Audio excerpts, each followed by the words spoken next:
Facebook save audience নাকি Facebook blank audience মানে without Annie targeting data কোনটা আসলে বেশি রেজাল্ট আনতেছে বর্তমানে, সেটা আসলে কনফিউশনে আমরা সবাই আছি। তো আসেন একটা লাইভ এক্সাম্পল আপনাদের দেখানোর চেষ্টা করি যে কোনটা আসলে বেশি প্রেফার করতেছে। তো এটা হচ্ছে আমার একটা অস্ট্রেলিয়ান ক্লায়েন্টের শুধুমাত্র প্রোফাইল ভিজিট ক্যাম্পেইনটা এদের চলে। তো অবশ্যই এদের স্পেসিফিক কিছু অডিয়েন্স আছে যাদের সামনে প্রেজেন্ট করা হয়, এবং অবশ্যই ফেসবুক এতদিন ধরে আমাদের উপরে যা লার্ন করছে সেটার উপরে ভিত্তি করে ফেসবুক যেটা দাবি করে থাকে যে তুমি উইদাউট এনি টার্গেটিং দিয়ে চালাও, আমি তোমাকে রেজাল্ট এনে দেবো। সেটা আসলে দুইটাই কোনটা বেশি কাজ করে এটা আসলে আমরা দেখার চেষ্টা করি। তো আমি যদি হচ্ছে আমার ৬ নাম্বার ক্যাম্পেইনটার দিকে একটু তাকাই, তাহলে হচ্ছে আমি এখানে ৩টা অডিয়েন্স সেগমেন্ট তৈরি করছিলাম। সেটা হচ্ছে আমার অল অডিয়েন্স মানে ব্ল্যাক অডিয়েন্স যেটা, আর এটা সেভ অডিয়েন্স মানে তাদের যে নিশ অনুযায়ী যে টার্গেটিংটা আছে সেটা, এবং একটা তৈরি করছিলাম শুধুমাত্র ইনস্টাগ্রামের যে কাস্টমার অডিয়েন্সটা আছে সেইটা। তো এই ক্যাম্পেইনটা আমি রান করছিলাম হচ্ছে কত তারিখে, ৯/৬, ওকে, তার মানে হচ্ছে জুন মাসের ৬ তারিখে এটা ৯ তারিখে এটা রান করছিলাম। তো আমি যদি এখানে যাই জুন মাসের ৯ তারিখ থেকে এটাকে সিলেক্ট করি আজকের ৫ তারিখ পর্যন্ত, আগস্টের ৫ তারিখ পর্যন্ত, তাহলে দেখেন অলমোস্ট আমাদের রেজাল্ট যেটা শো করতেছে সেখানে হচ্ছে আমাদের যে ইনস্টাগ্রামের যে কাস্টমার অডিয়েন্সটা আছে সেটা আসলে খুব একটা ভালো রেজাল্ট আমাকে এনে দেয় নাই। এটা হচ্ছে আমার $1 উপরে চলে যাচ্ছিলো, এবং এখান থেকে দেখেন আমার সেভ অডিয়েন্স এবং অল অডিয়েন্স যেটা, এই দুইটার রেজাল্ট আসলে যদি আমরা বিশ্লেষণ করি তাহলে দেখা একটু চিন্তা ভাবনা করি, দেখেন আমাদের সেভ অডিয়েন্স যেটা সেখান থেকে আমাদের total landing page profile visit হয়েছে ২৬০২টা, এবং এখান থেকে আমার কস্ট হয়েছে মাত্র 40 সেন্ট করে। এবং যদি অল অডিয়েন্সের কথায় আসি তাহলে সেখান থেকে আমার রেজাল্ট আসছে ৭৭৯টা, এবং এখান থেকে আমার কস্ট হয়েছে মাত্র 35 সেন্ট করে। এখন দেখেন যদি আমি রেজাল্ট মানে কস্টের দিক থেকে চিন্তা করি তাহলে কিন্তু অল অডিয়েন্স যেটা উইদাউট অ্যানি টার্গেটিং মানে ব্ল্যাঙ্ক অডিয়েন্স যেটা, সেটা কিন্তু আমার রেজাল্টটা ভালো।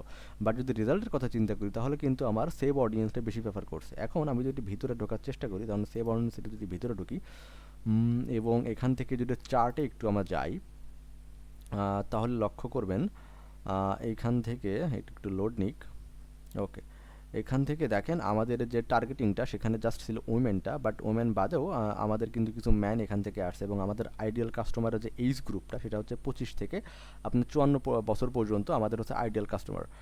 এবং এখান থেকে যদি আপনি প্ল্যাটফর্মের কথা চিন্তা করেন তাহলে কোন প্ল্যাটফর্মটা আমার সব থেকে বেশি রিসার্চ, দেখেন ইনস্টাগ্রামটা আমার সব থেকে বেশি রিসার্চ আসছে, বাট ফেসবুকটা কোনো কাজই করে নাই আসলে। আচ্ছা, এখন এখানে যাব হচ্ছে আমি একটু আমার ইডির অপশনে মানে আমাদের অ্যাডসেট লেভেল একটু যাই।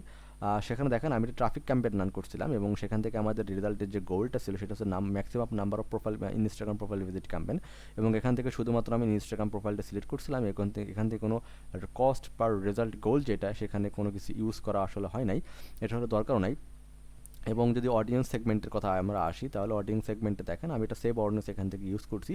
এখান থেকে আমার ম্যাক্সিমাম যে এজ গ্রুপটা আছে সেটা হচ্ছে 25, এবং এখান থেকে হচ্ছে আমরা 40 থেকে 65 এজ গ্রুপ সিলেক্ট করতেছি, এবং এগুলো হচ্ছে আমাদের কাস্টমারের আমাদের ক্লায়েন্টের যে নিশ সেই অনুযায়ী অনেক ডিটেলস টার্গেটিং এখানে করা হয়েছে। এবং এখান থেকে যদি আমি আমার পরবর্তী যে টার্গেটিংটা আছে সেখান থেকে যদি আমি যাই তাহলে আমার যে অল অডিয়েন্স মানে উইথাউট এনি টার্গেটিং বা ব্ল্যাঙ্ক অডিয়েন্স যেটাকে আমরা বলে থাকি আর কি, সেখান থেকে দেখেন আমাদের টোটাল যেটা আছে আমি জাস্ট আমার এজ গ্রুপটা সিলেক্ট করতেছি, এবং আমি আমার জেন্ডারটাকে সিলেক্ট করতেছি, আর কিচ্ছু এখানে করা হয় নাই। আমি জাস্ট অ্যাডভান্সে চালাইছি, মানে অরিজিনালটাও দেয় নাই, এখানে জাস্ট ফেসবুকের উপরে ছেড়ে দিয়েছি তুমি ফেসবুক তুমি যেভাবে পারো আমাকে রেজাল্টটা আসলে এনে দাও। এবং প্লেসমেন্টের কথা যদি চিন্তা করেন তাহলে শুধুমাত্র আমি ইনস্টাগ্রামটাই এখানে সিলেক্ট করছি, এবং ইনস্টাগ্রাম থেকে আমাদের মোটামুটি একটা ভালো রেজাল্ট এখানে আসছে। এবং যদি আপনি অ্যাডের কথা চিন্তা করেন তাহলে এখানে আমি একটা ভিডিও, একটা ইমেজ, এবং একটা হচ্ছে এক্সিস্টিং পোস্ট যেটা আছে, এই 3টা জিনিস ইউজ করছি। ভিডিওটা আমার এখানে খুব বেশি কাজে লাগে নাই, এবং আমার যে ইমেজটা আছে এটাও খুব বেশি কাজে লাগে নাই। বাট আমি যদি এক্সিস্টেন্ট পোস্টের দিকে তাকাই তাহলে এই পোস্টটা আমার হচ্ছে মোটামুটি অনেক একটা ভালো ইমপ্রেশন এনে দিছে, বাট ইজ রেজাল্ট এনে দিছে। তো এইভাবে আপনি ট্রাই করবেন, নট অনলি একটা ক্যাম্পেইন থেকে একটাই অ্যাড সেট একটাই অ্যাড দিবেন, আপনি ট্রাই করবেন বিভিন্নভাবে যেমন আমি করছি।